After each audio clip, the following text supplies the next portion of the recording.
All right, y'all, what's happening? Welcome, hello, and welcome to the State of the Game podcast. I am your host, GT. It is Monday, June 16th of 2025, and I got a couple of things I want to touch on today. So let's get right into it. And keep in mind to keep it copacetic in the comments as you listen to the commentary. And as always, like, share, and subscribe. All right. To God be the glory at all times. All right, y'all. So let's get it. All right. So, hello all, and welcome on this cloudy day. I am GT. This is State of the Game podcast, and I got a couple of things I want to touch on today. The first thing I want to start off with is the NBA playoffs. We're reaching Game 5. Game 5 comes on tonight. But I want to talk about Game 4. The series is now tied 2-2. And OKC won 111-104. They beat the Pacers 111-104. SGA showed back up. Okay. He had 35 points, 12 of 24 field goals, and 10 of 10 free throws. Pascal Siakam, he had 20 points on 6 of 15 field goals, and he had 6 of 8 free throws. Tonight, I think it's going to be the key to the entire series. I think OKC in Indiana have reached the point where they've seen each other's game, they understand each other's game, they played each other enough. Now, Game 5, Game 6, and possibly Game 7, you're gonna see two teams basically go at it for the biggest prize in the NBA, biggest prize in basketball, and they're gonna go all out. Okay. I expect to see not too much officiating being involved, but I still expect to see an old school style of game where there's a lot of crashing bodies going to the basket, and there's a lot of tippiness. This is Game 5. This is a pivotal game to see who goes up in the series and who can eventually punch their ticket to an NBA title. So be on the lookout for that. I'm going to watch it tonight, see how it goes, man. But the main subject that I wanted to get on today as the basketball season winds down, I wanted to talk about, I wanted to shift sports and talk about Major League Baseball. Similar to the episode I had a couple of weeks ago when I talked about the disappearance of the United States heavyweight in boxing, I wanted to talk about the disappearance of the black player in Major League Baseball.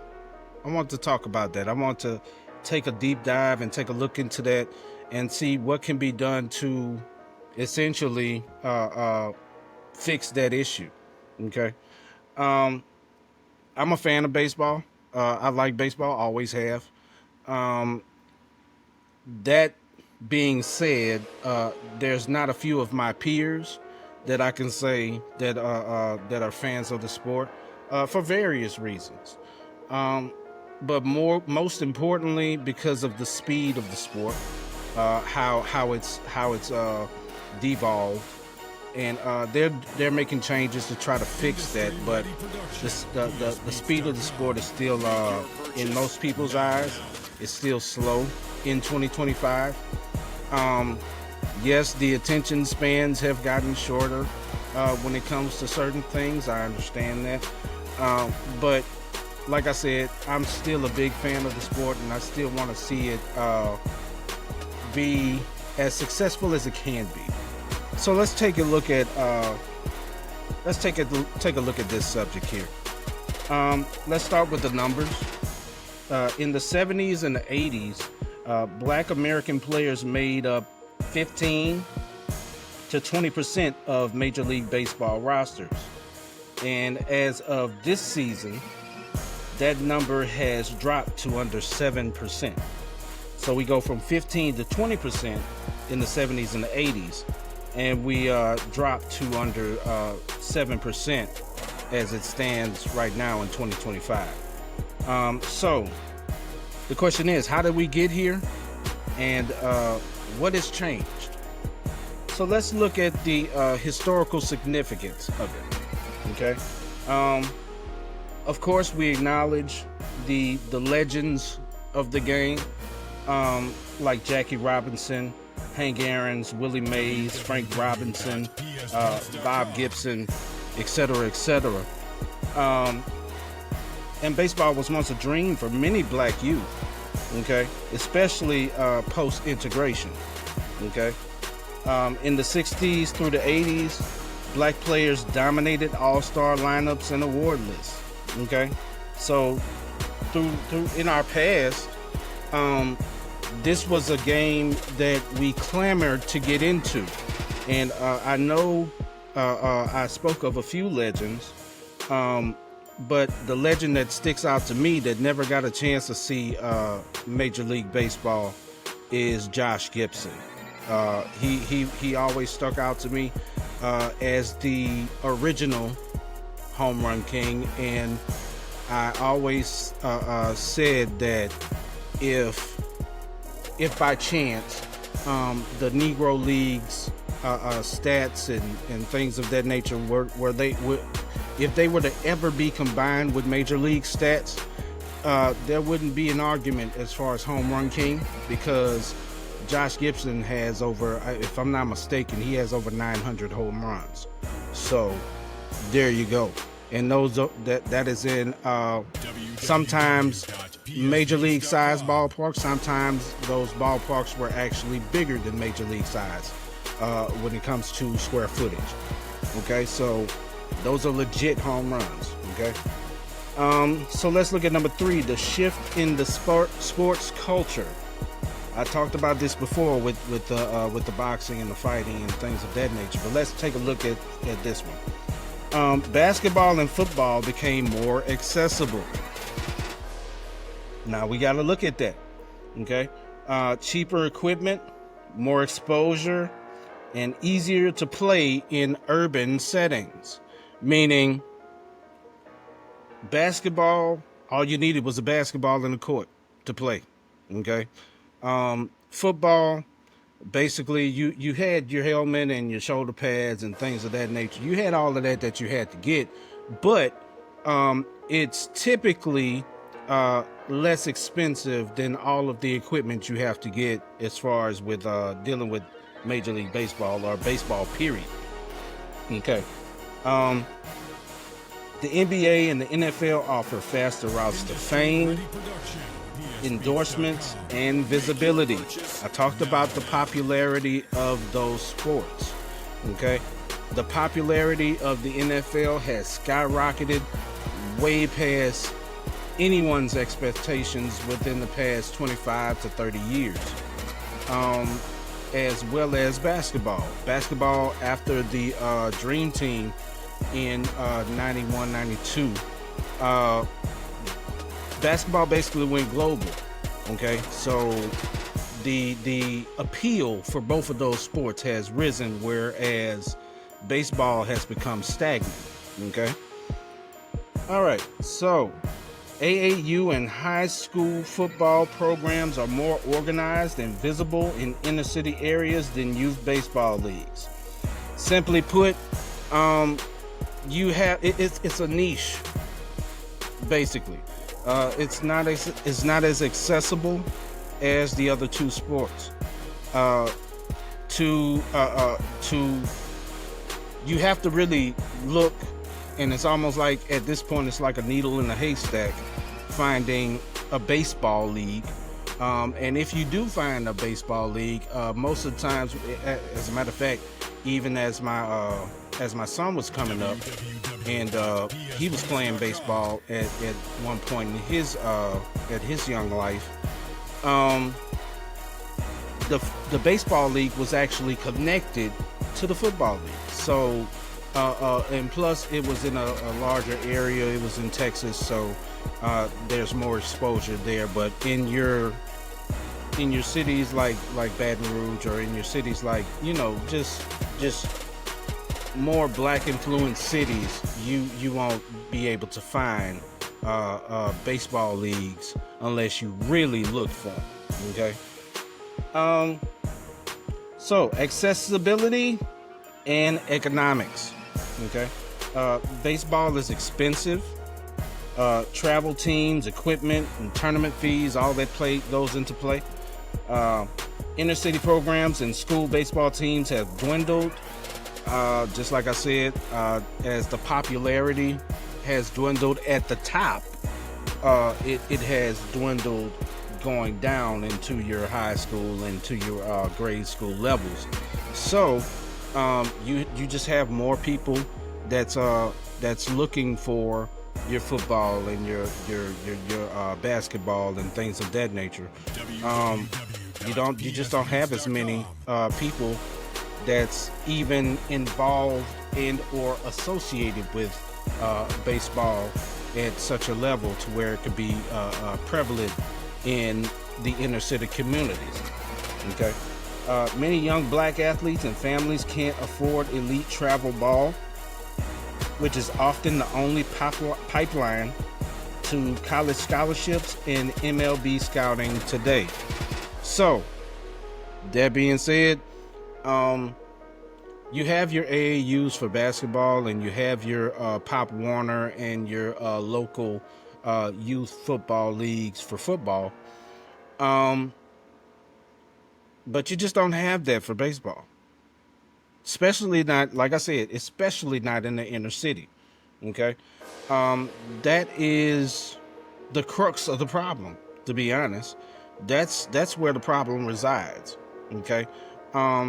You have leagues, like I said, it's needle in the haystack. You have to look for them. They're just not as prevalent as those other two sports. And that's where we are in 2025. Okay.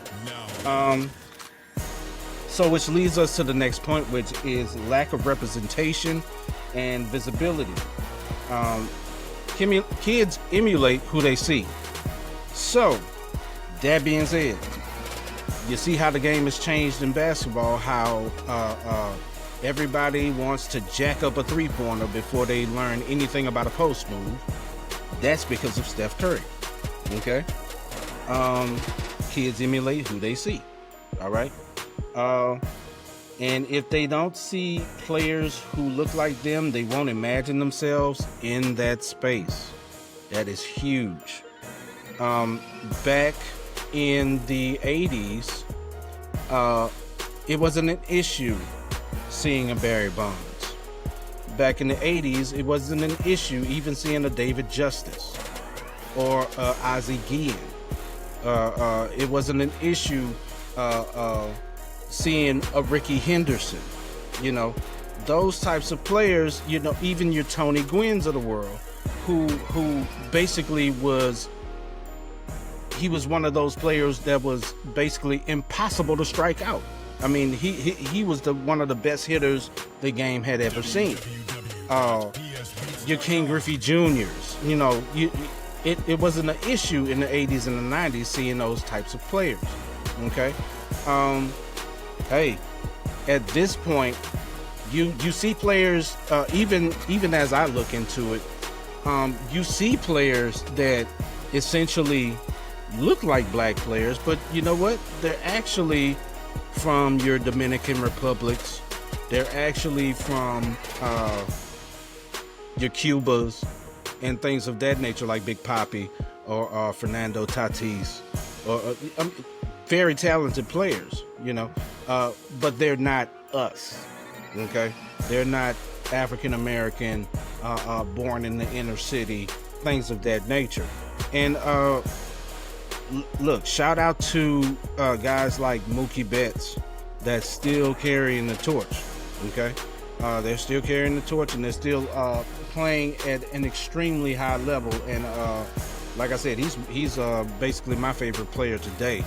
But he's few and far between. Okay. Even when black players succeed in Major League Baseball, they often receive less media attention than their peers in other sports. Now, I brought up Mookie Betts. Granted, he's one of the best players in the league, and everybody pretty much knows that. But your loosely casual fan probably doesn't even know who Mookie Betts is. But as we look at it today, you see an Aaron Judge, and you're pretty much starting to get an idea of who Aaron Judge is. But at the same time, we all know why, he's put in the forefront as much as he is, other than his outer worldly play as of late. Okay, we understand. So black baseball at this point, they lack black superstars with the cultural reach of an NFL or an NBA icon. So I remember this cartoon back in the early 90s, late 80s, early 90s, and it had Wayne Gretzky, it had Michael Jordan, and it had Bo Jackson as the stars of the cartoon. And basically speaking, what made Bo Jackson is because not only was he a two-star athlete, but he was a two-star athlete to the point where if he just played football, he would be in the Hall of Fame. Or if he just played baseball, he would be in the Baseball Hall of Fame. Like, he was that talented. As a matter of fact, I venture to say that at the time, man, if he didn't get injured against Cincinnati, basically dislocating his hip, which at the time nobody had ever heard of, there is a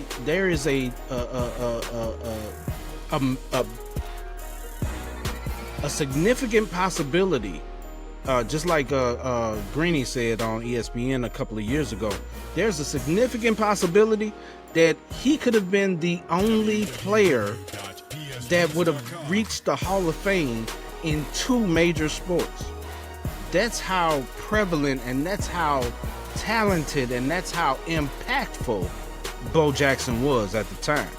Okay, still one of my all-time greats. Okay, regardless as to how shortened his careers in both fields were. Okay,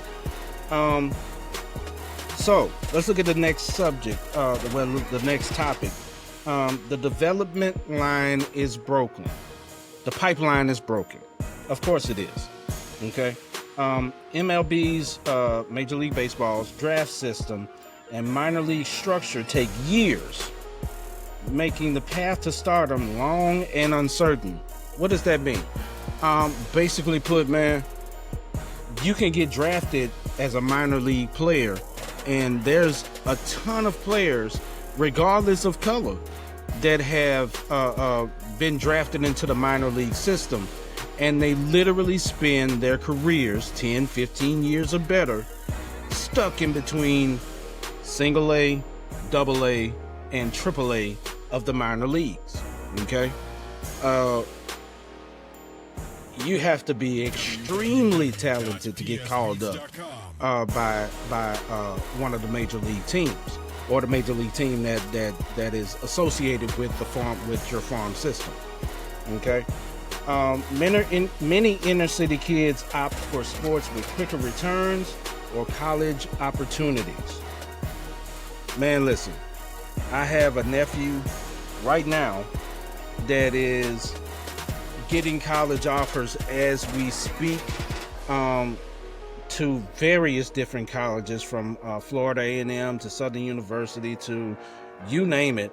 And as a defensive lineman, okay, and you just don't have those opportunities, especially when it comes to baseball. Even if you play baseball, if you find a high school baseball team, that's first off.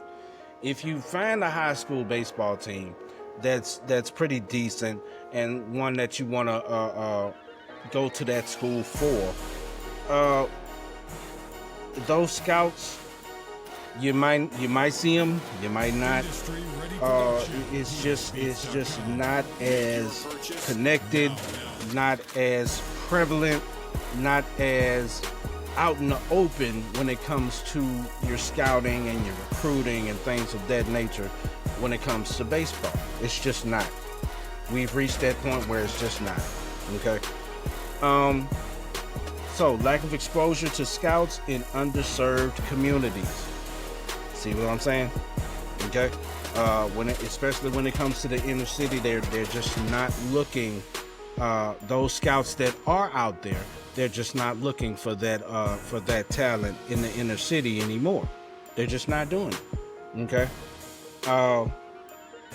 So here's where we are now. The next topic: efforts being made. Are they enough?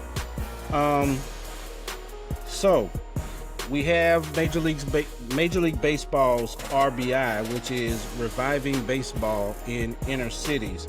That's been going on for a few years now. And let me make this clear. Just so you know, people don't think it's that kind of party. Major League Baseball has made its strides to try to revive the game in the inner city communities. But at the same time, I mean, it might be a dose of too little too late. Okay, because like I said, football and basketball has basically skyrocketed to global levels. So it's like, what are you going to choose? Okay. Positive strides, but still underfunded. There you go. Underpromoted and not nationwide. So if you're really trying to fix the problem, show me where the money at. Essentially, you got to show me where the money is.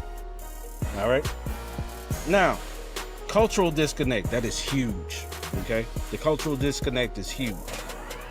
Baseball is often seen as slow paced. I said that. Or less cool among younger generations. Okay. The unwritten rules of the game can be restrictive or culturally stiff, discouraging expression and flair. Now, I will say, in the past couple of years, they have changed those types of rules, those quote-unquote unwritten rules, that really basically, it would be the equivalent of not being able to celebrate in the end zone after a touchdown at all. That's how baseball's unwritten rules used to be. They've started to clear some of that up. But the contrast with the NBA/NFL, where black culture and personality are embraced and often lead the brand. Like I said, they're starting to clear that up, but it's a dose of too little too late at this point. Okay, you have a lot of work to do to basically revive a dead space in your sport. Okay, and that's just the bottom line of it. All right. So the bigger picture: sports and identity. So sports are more than just games; they are mirrors of society. All right. The decline in black baseball players raises plenty questions. Okay, who has access, whose stories are told, and what communities are being invested in.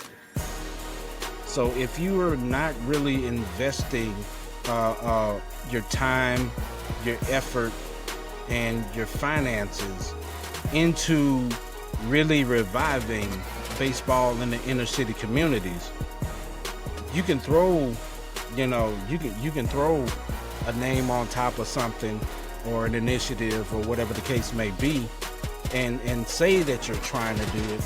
But if anybody can talk the talk, you got to walk the walk. That's just plain and simple. Okay.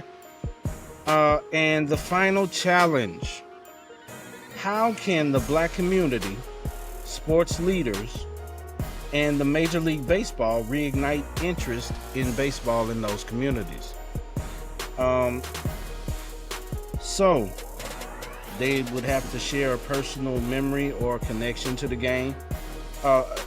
Basically put players would have to be, first off, they would have to be put in that limelight to be significant enough for kids to even not just relate to them, but to even see them. Okay. Then those stories would become relatable, and those stories would resonate in those communities. Okay. And hey, I encourage you guys, look, support youth programs, and tell stories of Black baseball legends, and push for systemic change. Okay. If you want to see baseball at least the way it was in the 90s and in the 80s, where you had those players that was just you had more diversity in the league, you have to push the envelope. It has to start somewhere. They're, like I said, they're trying at the highest level, but it has to be met halfway at ground zero as well. Okay. We actually have to promote it.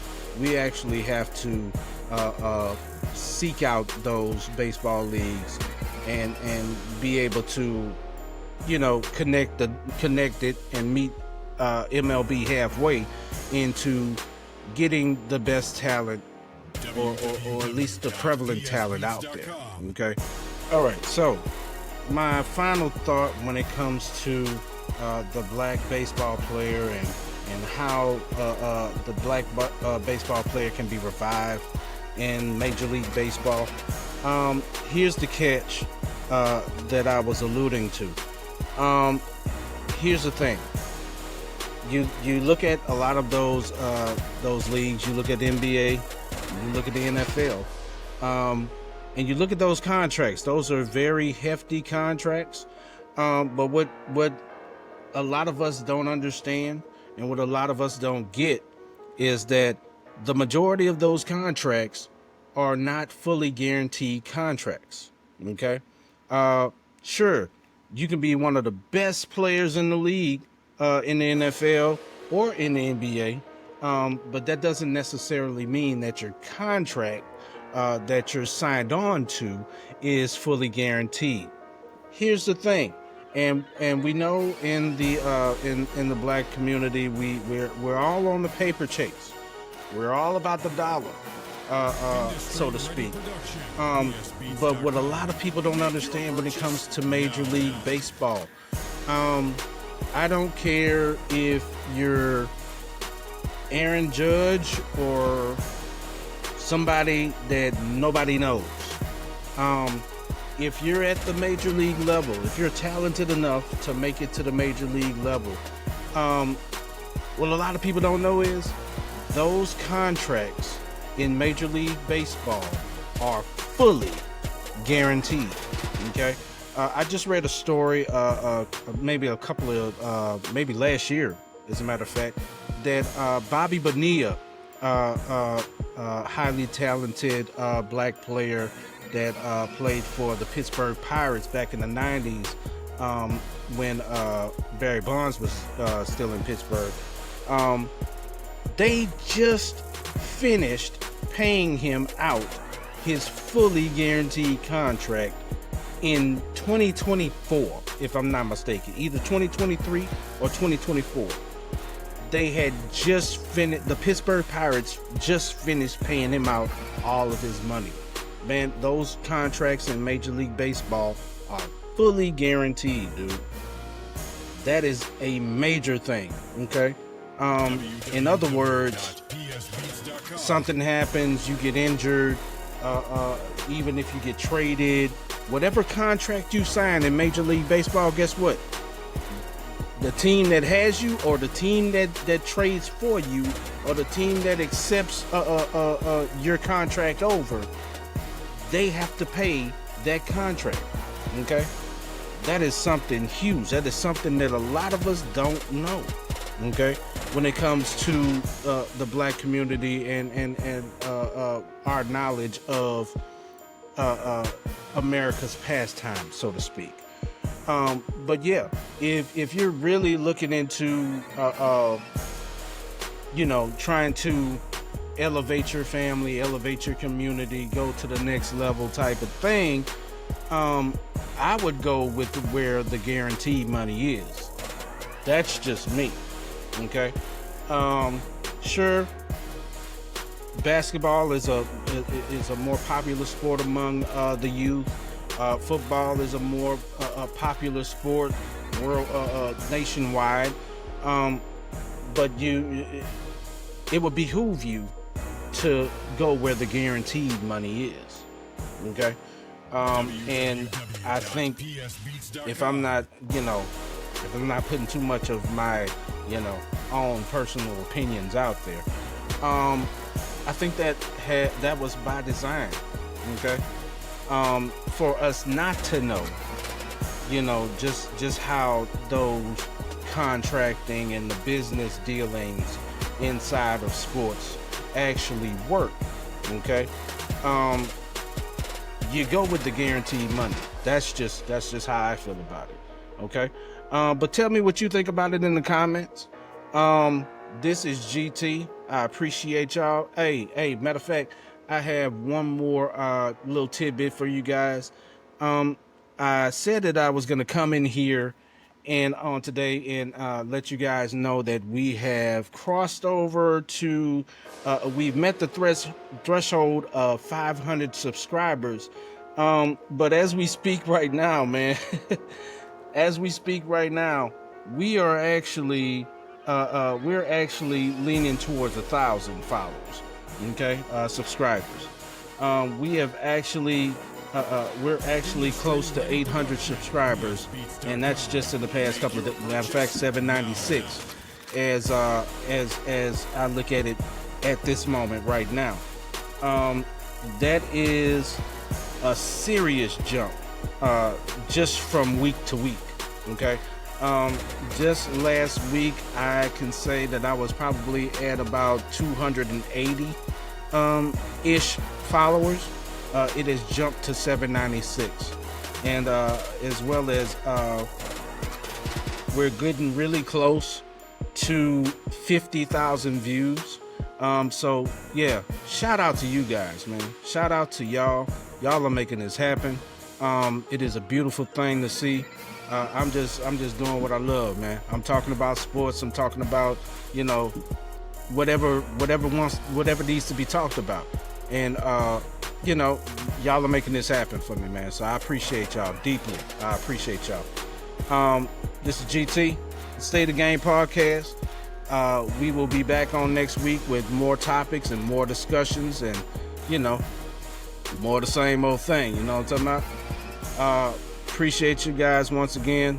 Thank you for the new followers, the new subscribers. Hey, and let me know what you think about it in the comments, man. Like, share, and subscribe. Keep liking it up. Keep sharing it. Keep spreading the word, man. I appreciate y'all, man. Peace out.